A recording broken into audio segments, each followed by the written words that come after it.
이방원의 이중생활, 태조의 아들으로고 감춰진 그의 진짜 정체는 무엇이닐까요? 여러분, 조선이라는 위대한 역사의 시작을 아시나요? 거대한 격변의 시대를 뚫고 새로운 나라를 세운 영웅들의 이야기, 그 중심에는 태조 이성계라는 걸출한 인물이 있었죠. 하지만 오늘 우리가 주목할 인물은 그 영웅의 아들, 바로 이방원입니다. 그는 아버지의 이상에 가려진 채 그림자 속에서 자신을 숨겨야 했던 비극적인 운명의 주인공이었죠. 과연 그는 어떤 선택을 했을까요? 조선 건국이라는 거대한 드라마 속에서 이방원은 단순히 태조 이성계의 아들이 아니었습니다. 그는 누구보다도 예리한 지략과 용맹함을 겸비한 탁월한 인물이었죠. 고려 말 혼란스러웠던 시대, 전장에서 번뜩이는 지휘력으로 적을 압도하고 복잡하게 얽힌 정치적 난국 속에서도 한 수 앞을 내다보는 해안을 지녔던 인물. 그가 바로 젊은 이방원이었습니다. 새로운 나라를 세우는 대업에 있어서 그의 기여는 실로 막대했습니다.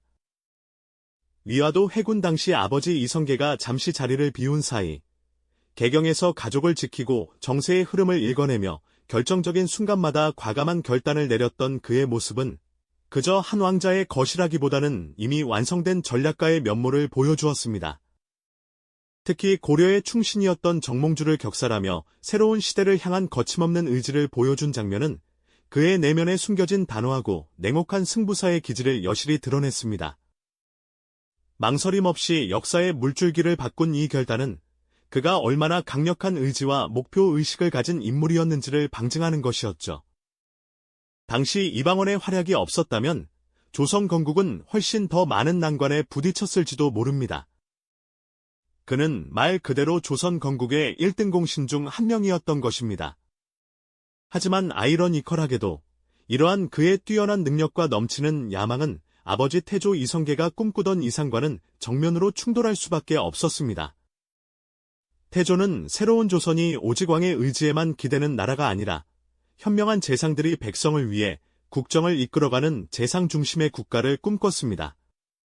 모든 권력이 한 사람에게 집중되는 것을 경계하고 합리적인 시스템 속에서 나라가 운영되기를 바랐던 것이죠.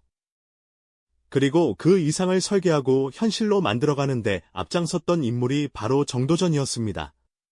정도전은 태조의 가장 든든한 조력자이자 조선이라는 새 나라의 청사진을 그리는 건축가와 같았습니다. 이성계와 정도전이 밤늦도록 함께 국가의 미래를 논하며 새로운 제도를 구상할 때 이방원은 종종 멀리 떨어진 곳에서 그들을 응시하곤 했습니다. 그의 뒷모습에서는 고독과 함께 자신과는 다른 방향을 향해 나아가는 아버지와 스승에 대한 복잡한 심경이 읽혔을 겁니다. 겉으로는 충실한 아들이었지만 그의 내면 깊은 곳에는 강력한 왕권을 지향하는 뜨거운 열망과 언젠가 그 열망을 실현하겠다는 야망의 씨앗이 조용히 자라나고 있었던 것이죠. 마치 겉으로는 평온한 수면 아래 거대한 파도가 일렁이는 것처럼 말입니다. 조선 건국 후 정도전이 주도하는 개혁은 더욱 속도를 내기 시작했습니다. 새로운 제도와 법률이 쉴 새 없이 반포되었고 모든 국정 운영의 중심은 왕이 아닌 재상들에게로 옮겨갔습니다. 태조 이성계는 정도전의 계획에 전폭적인 지지를 보냈고 재상 중심의 정치체제는 견고하게 뿌리내리는 듯 보였습니다.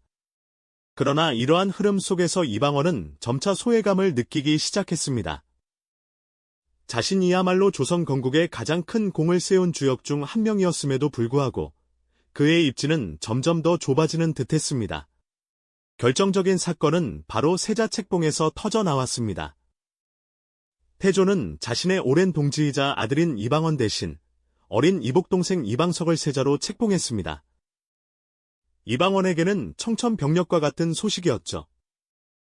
평생을 바쳐 이룩한 나라에서 자신의 공로는 인정받지 못하고 오히려 어린 동생에게 모든 기회가 돌아가는 현실은 그에게 깊은 좌절감과 억울함을 안겨주었습니다.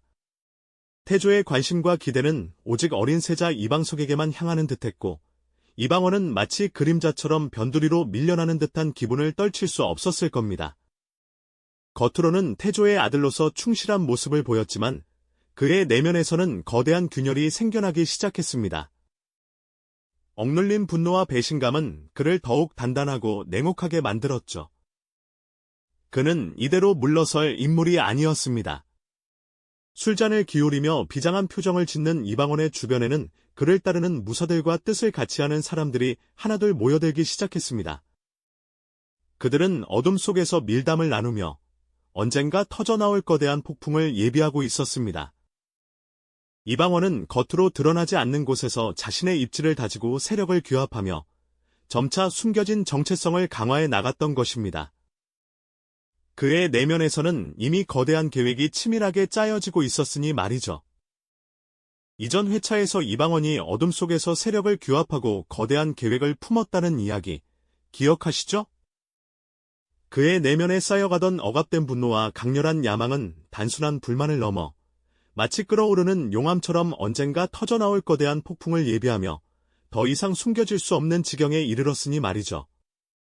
마침내 1398년, 무인년의 가을밤, 그 거대한 폭풍이 조선의 심장을 강타했습니다. 역사 속의 제1차 왕자의 난으로 기록된 피로 얼룩진 잔혹한 밤이 시작된 것이죠.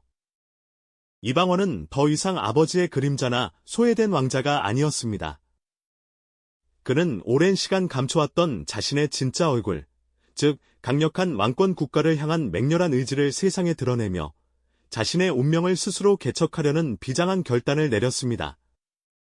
궁궐은 고요한 어둠 대신 횃불의 붉은 섬광과 칼날이 부딪히는 쇠붙이 소리로 가득 찼습니다. 이방원이 이끄는 무사들은 마치 검은 파도처럼 궁궐 깊숙이 밀려들었고 그들의 칼끝은 명확한 목표를 향하고 있었죠. 태조 이성계와 함께 조선을 건국하고 재상 중심의 정치를 꿈꿨던 정도전, 그리고 왕좌의 주인이 될 것이라 여겨졌던 어린 이복동생 세자 이방석과 그 형제 이방번이 바로 그들이었습니다. 이방원에게 있어 이들은 자신이 추구하는 절대 왕권의 길을 가로막는 장애물이자 자신의 정당한 공로와 지위를 빼앗아간 존재들로 비쳤을 겁니다. 피비린내 나는 밤이 지나고 조선 건국의 설계자였던 정도전은 비극적인 최후를 맞이했습니다. 어린 이복동생들 또한 형의 칼날을 피할 수 없었죠. 이방원은 이 잔혹하고도 돌이킬 수 없는 선택을 통해 오랜 시간 억눌려왔던 자신의 냉혹하고 결단력 있는 정치적 승부사로서의 면모를 만천하에 각인시켰습니다. 이 소식은 태조 이성계에게는 하늘이 무너지는 듯한 청천벽력과도 같았습니다. 평생을 바쳐 세우려 했던 이상적인 국가의 꿈, 그리고 자식들 간의 화합이라는 소망은 아들의 칼날 아래 산산조각 나버렸으니 말이죠. 사랑하는 아들들이 서로의 목숨을 거두고 오랜벗이 피를 흘린 이 비극적인 현실 앞에서 태조는 깊은 충격과 헤어 나올 수 없는 절망감에 휩싸였습니다. 그 충격과 권력에 대한 깊은 회의감은 그를 짓눌렀고 결국 태조는 왕위를 내려놓는 비통한 결정을 내리게 됩니다. 쓸쓸하고 고독하게 왕궁을 떠나는 태조의 뒷모습은 그가 꿈꿨던 숭고한 이상과 현실의 잔혹한 괴리가 얼마나 큰지를 여실히 보여주는 먹먹한 장면이었을 겁니다. 그렇게 이방원은 권력을 손에 쥐게 됩니다. 겉으로는 형제에게 왕위를 양보하는 듯한 모습을 보였지만 그의 눈빛 속에는 더 이상 흔들림 없는 강한 의지와 자신이 진정으로 원하는 강력한 왕권을 확립하겠다는 굳건한 결의가 담겨 있었죠. 왕자의 난이라는 피의 대가를 치르고 마침내 왕좌에 오른 이방원, 즉 조선의 세 번째 왕 태종은 이후 굵직한 개혁과 제도를 통해 조선이라는 국가의 기틀을 다지는 데 지대한 공헌을 하게 됩니다. 그의 이중 생활은 끝났지만 그 대가로 치러야 했던 가족과의 비극적인 단절과 평생을 따라다닐 고독감은 그의 삶에 지울 수 없는 깊은 그림자를 드리웠을 겁니다. 한편으로는 강력한 왕권과 안정된 국가 체제라는 유산을 조선에 남겼지만 다른 한편으로는 피로 얼룩진 역사의 한 페이지를 새겼으니 말이죠. 이방원의 이처럼 처절했던 선택은 개인의 야망이 국가의 이상과 충돌할 때 어떤 비극적인 드라마가 펼쳐질 수 있는지를 우리에게 생생하게 보여줍니다. 권력의 본질과 인간 욕망의 잔혹함에 대해 깊이 성찰하게 하는 대목이 아닐 수 없습니다. 그의 피의 길 위에서 탄생한 조선 500년의 역사는 이방원의 선택이 남긴 빛과 그림자를 끊임없이 질문하며 우리에게 역사의 중요한 교훈을 던져주고 있습니다. 이 영상이 도움이 되셨다면 좋아요와 구독 부탁드립니다. 여러분의 응원이 제게 큰 힘이 됩니다. 다음 영상에서도 더 유용한 정보를 공유하겠습니다. 감사합니다.